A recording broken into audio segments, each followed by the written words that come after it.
Let's proceed with the next series of lectures for our study of civil liberties, this time on due process. So, what is due process? Well, Section 1 of Article 3 specifically mentions that no person shall be deprived of life, liberty, or property without due process of law. But if you dissect this provision, before we could get into the concept of due process, let's try to understand the parameters of Article 3, Section 1. What does life mean? Life includes the right to be alive or security against physical harm, as well as the right to a good life. Um, the Constitution is full of such promises, no, of the right to a good life, no, the maintenance of the peace and order, the protection of life, liberty, and property, and the promotion of the general welfare, as recognized in Article 2, no. The state values the dignity of every human person and promotes full respect for human rights. The life of every person must be one of dignity, with a full respect for human life or human rights. The state shall promote a just and dynamic social order that will ensure the prosperity and independence of the nation and free the people from poverty through policies that provide adequate social services, promotion of full employment, rising standard of living. So quality of life is what is guaranteed here by these provisions. No? So life does not literally mean just the biological life.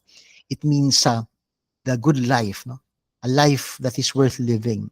That's why you also have the expansion of the concept of life, ending the constitutional debate on whether life is recognized even prior to childbirth, no? Because Article 2, Section 12, in fact, recognizes the right to life even of the unborn. No? The state recognizes the sanctity of family life and shall protect and strengthen the family as a basic and autonomous social institution. It shall equally protect the life of the mother and the life of the unborn from conception. So the Constitution mentions of life at the moment of conception. Well, this is not a philosophical discourse, it is a constitutional discourse. So if you speak about where life begins under the Constitution, it is at the moment of conception. Property, what does property include? Property includes all types of properties found in the Civil Code, including vested rights. An example of a vested right is your employment. One's employment, profession, trade, or calling is a property right, and the wrongful interference therewith is an actionable wrong. Okay, so the right to your employment is also a right to your property. Then you have liberty. Liberty is not necessarily the right to be outside of jail, to be unincarcerated or free, literally, but liberty means the right to autonomy. No, it is the right to act under the bounds of the law as you want to act, to decide on what you want to do with your body, or the right to be left alone, no, the right to be on your own as to where you want to proceed in life, what your dreams and aspirations are, what you want to do with your property, what you want to do with your body, the right to decide on your own autonomy. Left.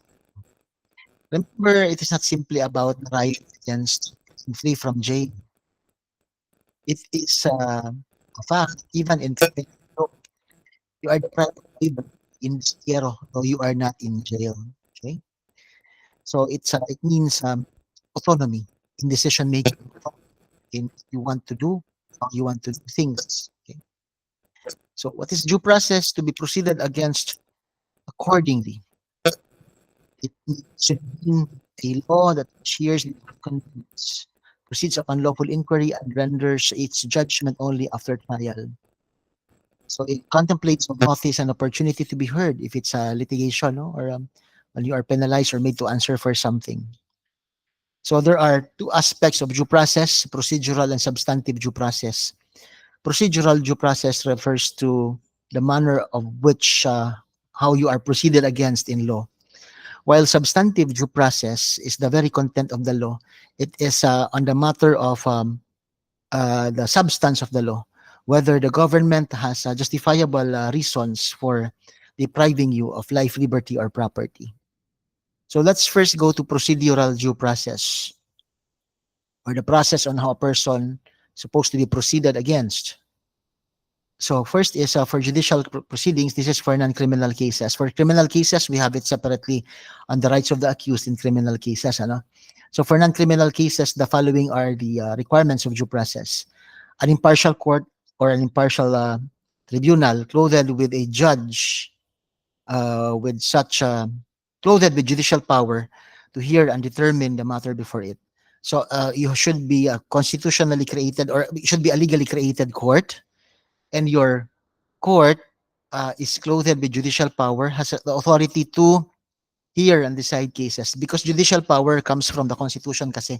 That's why I mentioned the judicial, ano, not a judicial creation, because it's only the Supreme Court that is of the judicial creation, but your power is judicially conferred. All courts have judicial power, ba? Remember?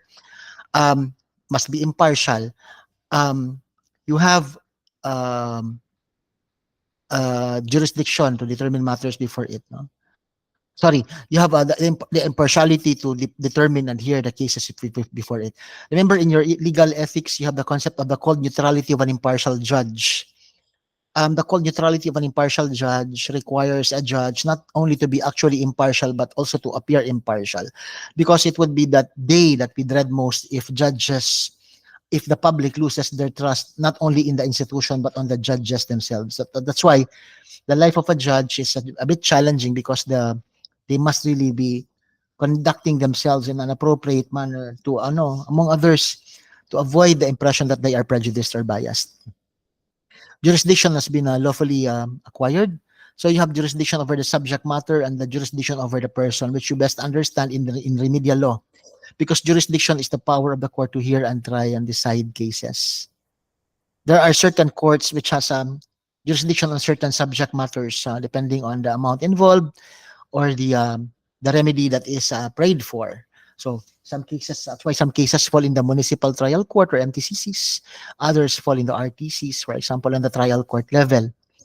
And for the plaintiffs, it depends. No? Pag civil cases kasi, the jurisdiction over the plaintiffs are acquired by the court upon the filing of the complaint, while for the defendants, it is in a civil case, it is acquired through the service of a summons. Okay. The third is the defendant shall have an opportunity to be heard, an opportunity that he can waive. Because if he does not want to answer a complaint, for example, he may be defaulted, and the consequences of default are so stringent under the rules of court.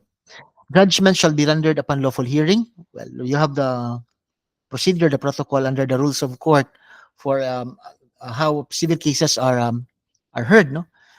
Except there are distinctions, however, in the regular cases and in, for example, summary proceedings, no? The procedure might vary, but the opportunity to be heard is still there. So is appeal part of due process? Yes, but it's not a natural right. It is a statutory right. That's why if you appeal, you should follow the rules of appeal very carefully, because your denial may be in hand or possible, the denial of your appeal, because it is not a natural right. So technical rules must be strictly followed. Okay. So in administrative proceedings, you also have administrative proceedings, but not criminal, not civil, but administrative, in the civil service, in the Human Settlements Adjudication Commission, administrative proceedings, no? Quasi judicial powers are exercised by judicial administrative bodies, no? Example, in general, no? These are the cardinal primary rights of persons in administrative proceedings in the case of Ang Tibay versus CIR. The right to a hearing, which includes the right to be present one's case and to submit evidence. Remember that the presentation of your case does not require, in administrative cases, an actual trial type hearing. It could be the submission of your pleadings, position papers, or memoranda. Tribunal must consider the evidence presented. Of course, evidence position papers have been submitted. attaching the evidence. The tribunal must look into the evidence and weigh the evidence, no, against each other. The decision must have something to support itself, law or facts. Yan. The evidence must be substantial. That is the requirement, substantial evidence. No? The decision must be rendered on the evidence presented. The tribunal or body or any of its judges must act on their own independent consideration. Dependence of judges yan. And the board or body should, in all controversial cases, render its decision in such a manner that the parties to the proceeding can know the various issues involved. So write your decisions well so that the parties can know how the case was decided. No? In labor cases, well, generally, there is the two notices required for two notices required for proceeding against an employee for just cause. Kasi there are two causes for removal of employees, just cause or authorized cause. Authorized cause may be independent of the fault of the laborer, the worker, but for just causes, the worker may have violated some provisions of the company's policy or of the labor code. So kapag ikaw ay natanggal because of a just cause, the state requires two notices, no? And a hearing in between them. Okay. You will learn more of that in your labor proceedings or labor laws. Disciplinary proceedings, the same, notice and hearing and everything. But remember, in all these cases, in all these steps, there is no right to confrontation of the witnesses. Why? Because the school is a very small environment for confrontation. So still, the submission of documents may be maybe sufficient already. Substantive due process follows the following requirements. No, well, what is substantive due process? It simply means that law must not be arbitrary. So the end and the means must be consistent with the intent of serving or protecting the people. So the end, the interest of the public. The means must be reasonable for its purpose, and that is substantive due process. So um, a requirement of substantive due process is the publication of laws so that the public may know the substance of the law that they are supposed to follow, no? What regulation they are supposed to abide with, and what acts they are supposed to desist from doing. No? Publication is indispensable in order that the statutes, including administrative rules, that are intended to enforce or implement existing law attain binding force and effect. Pabalik-balik yan sa Tanyada versus Tuvera and similar cases. Without such notice and publication, there would be no basis for the principle of ignorantia legis non excusa. On the matter of the substance of law must be accessible to the people. Not only accessible by publication, but accessible in the sense that they are understandable. Comprehension of these laws must be possible, no? So that if a law is vague, it may be questioned as invalid. A law is facially invalid if men of common um, intelligence must necessarily guess as to its meaning and differ as to its application. So when you speak of criminal law, well, generally, in criminal law, void laws may be invalidated because these void laws are dangerous because they do not specify what are acts required to be performed or avoided. So what conducts are punishable, and the the authority in void laws or in vague laws, in vague laws are the authority given to the law enforcement is too broad because nga they could interpret the law vaguely, broadly. So you find this in the case of Spark versus Quezon City. Um, Spouses Romualdez versus Comelec, Southern Hemisphere.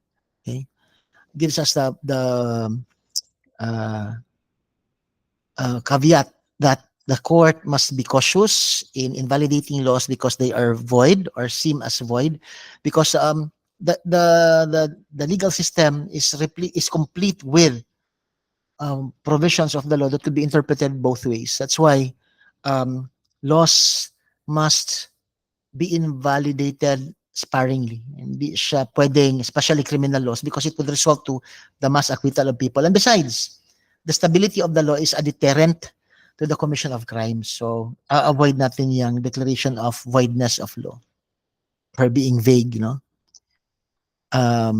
Criminal statutes have a general interim effect resulting from their very existence. And if facial challenge is allowed for this reason alone, the state may be well prevented from enacting laws against socially harmful conduct. In the area of criminal law, the law cannot take chances as it is in the area of free speech. So, cautious nga tayo in invalidating laws because they are vague, because it would deterrent kasi talaga ang criminal law. Abroad, the void for vagueness rule is applied to free speech or expression laws. But in the Philippines, we have already applied this principle to other constitutional rights. No, so look at those cases. You have to distinguish void for vagueness from the overbreadth doctrine.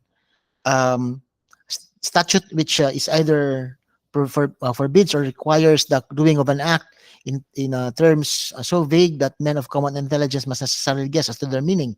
That is void for being vague. But overbreadth, a government purpose may not be achieved by the means which needs unnecessarily broad, thereby invade the area. Void must be overbreadth, and an overbreadth law need not be void. Overbreadth is coverage applicability. Void for vagueness specifically on the words of the law, causing it to be ambiguous.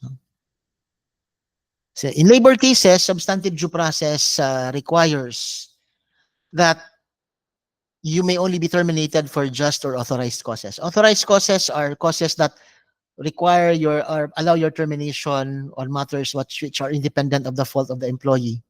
Installation of labor-saving devices, redundancy, retrenchment, downsizing, closure, or cessation of business. Hindi naman kasalanan ng empleyado yun, but yet they can be removed, no?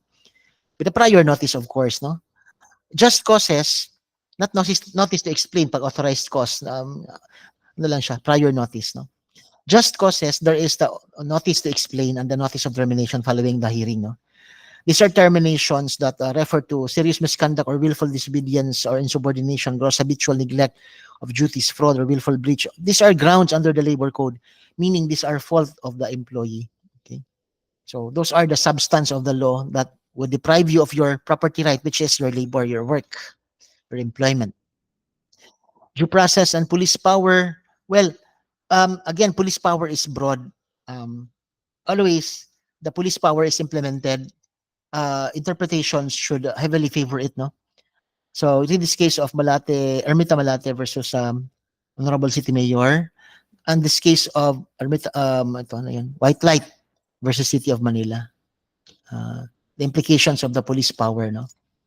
This case of Bangko Sentral versus Valenzuela, banks in the danger of bank runs because of rumors by depositors or who from whatever sources could be preemptively locked by the court so as to avoid the bankruptcy of a bank, to avoid the destruction or effect to the banking industry. So it's what you call close now and here later. Close muna now and let's try to assess if there is really an issue on the deposits of the depositors to avoid the banks losing its fund because of massive withdrawals. Due process and eminent domain. Well, in the case of eminent domain, due process must be followed. The right, okay. There are certain steps before a property is taken. So, these are the expectations that the property taken is private property. There must be genuine necessity to take the private property. The taking must be for public use. And there must be payment of just compensation, and the taking must comply with the due process of law. For this, you have to understand that okay, cases. This case of Solicitor General versus Ayala Land. In this case, you recall that requiring a building owner or a commercial property owner to provide parking for free is in effect questionable. But what is it? Is it police power or eminent domain? Is it not that when you require free parking, compel owners of the building to allow the use of buildings for free? You are depriving them of the free right to use the property, which is for income. They set up the parking building, not only for convenience but also for income. Okay, sayang naman yung property. Uh, okay. The local government code provides for the power of the local government to expropriate through an ordinance. So kindly go over this law, RA 10752, the Right of Way Act. This could also give you the understanding of how expropriation may be made for the purpose of right of way.